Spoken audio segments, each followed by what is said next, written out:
الله، هاد القصة قليل اللي حكاها لكم بالطريقة اللي خاصها تحكى، واليوم غنعاود لكم واحد القصة اللي قليل اللي رد ليها البال وهو كيسمع هاد الأغنية ديما.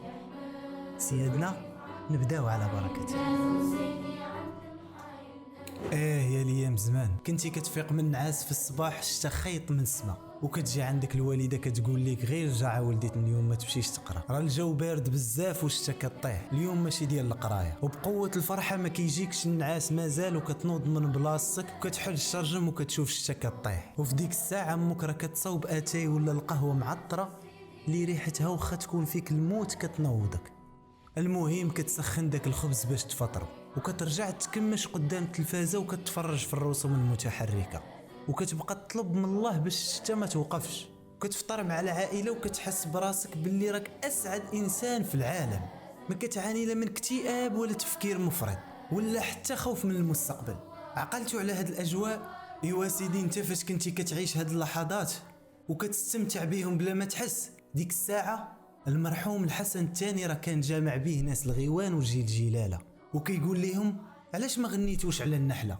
كل شيء بقاو غير كيشوفوا في بعضياته. شكون هاد النحله؟ بلا شك حتى انت بغيتي تعرف هاد الاغنيه اللي عندها تاريخ ومعاني كبيره بزاف.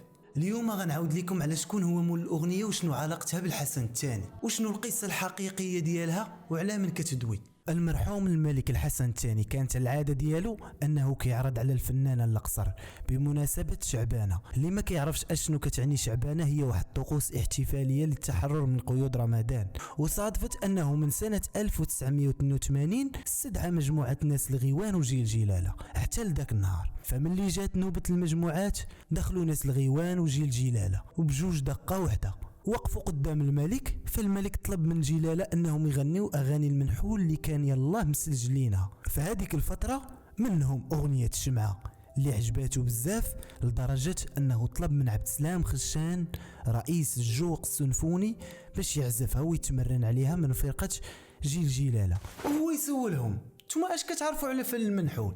وحيت الملك كان عنده إلمام كبير بهذا الفن وهم يجاوبوه باللي المجموعة للأسف ماشي من حافظة الملحون، ولكن دخلات هاد التجربة من خلال ديك القصيدة ديال الشمعة باش يحبوا هاد اللون الفني للشباب. فشوية هو يسولهم علاش ما غنيتوش على النحلة؟ المجموعات بجوج بقاو ساكتين حيت ما عمرهم سمعوا بها، وهكا قدروا يقولوا للملك باللي ما عندهمش درايه على هاد القصيده. ناض الملك الحسن الثاني بدا كيحكي لهم قصه النحله والسلطان والحوار اللي دار بيناتهم، وكيفاش النحله وصلت للسلطان ميساج بان الوزراء كيكذبوا عليه في الخبيرات ودوك راه درنا واش داروا، في حين ان بنادم مضرور ومقصح. هنا كتعرف ان الملك الحسن الثاني كان عايق بهم واحد وعارف شنو تيجرى تحت الخاميه. ما علينا نرجعوا القصه. المرحوم الحسن الثاني ما قالش ليهم شكون اللي رواها ولا شكون اللي كتبها ولا فين غيلقاوها، قال لهم سيروا قلبوا، طلب من المجموعات بجوج باش يبحثوا عليها ويقادوها باش المره الجايه يغنيوها في الحضره ديالو. وكيقول مولاي الطاهر الاصبهاني مطرب وممثل مغربي وعميد فرقه جيل جلاله باللي ملي خرجوا من القصر ما عارفينش منين غيبداو، وخصوصا بانهم ما عمرهم سمعوا بها. كان الباب الاول اللي تلقاته جيل جلاله هو الاذاعه الوطنيه، فكان رد من ادارتها بان القصيده فعلا كاينه ولكن هي ممنوعه من البث وممنوع تعطى لشي حد. فتفرقوا اعضاء جلاله على مختلف المدن العتيقه وعيطوا لبزاف من المنشدين حيت كان ضروري خاصهم يلقاوها، حيتاش الملك يقدر يعيط ليهم في اي لحظه وخاصهم يكونوا موجودين. وفعلا قدر مولاي عبد العزيز الطاهري عضو فرقه جيل جلاله انه يتوصل ليها باللي تلاقى باحد المنشدين من مدينه فاس. ها هما لقاو القصيده، ولكن المشكل كانت طويله بزاف والملك ما يقدرش يتسنى القصيده اللي تنشد ليه اكثر من ساعه من وقته.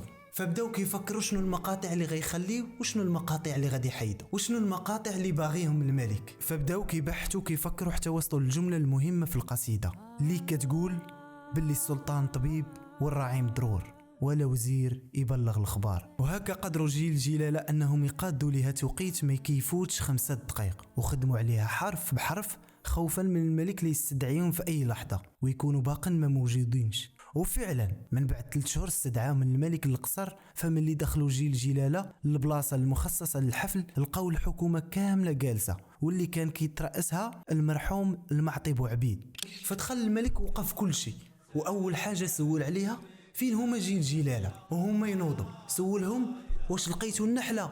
جاوبوه باه موجوده نعم سيدي. فطلب منهم يغنيوها وتوجه بالكلام للفنان المرحوم التهامي الهاروشي اللي كان واحد من أعمدة الإنشاد في المنحول المغربي وواحد من اللي كيونسوا الملك، وطلب منه أنه يغني مع جيل جلالة. فمن اللي بدا الهاروشي كيغني بالطريقة التقليدية ديالو وهو ما فخباروش بأن جيل جلالة حذفوا بزاف المقاطع من القصيدة، بدا كيقول الكلمات بواحد الطريقة اللي ضحكات الملك وواخا هكاك ما علقش وما دواش. ومن اللي وصلوا جيل جلالة للمقطع ديال السلطان طبيب والراعي مضرور ولا وزير يبلغ الخبار، هنا وقف الملك وتوجه لأعضاء الحكومة وقال لهم سمعتوا اش قال، وطلب من جيل جلالة انهم يعاودوها فوق 3 المرات، وكان كيركز على لا وزير يبلغ الخبار. وهكذا نجحوا جيل جلالة وعرفوا المقصود بالأغنية هو هذا البيت بالضبط، وضاحت لهم الصورة بأن الملك كان كيحفظ القصيدة عن ظهر قلب. والحجاية كاينة من هذا الشيء كله هو تغنى قدام أعضاء الحكومة.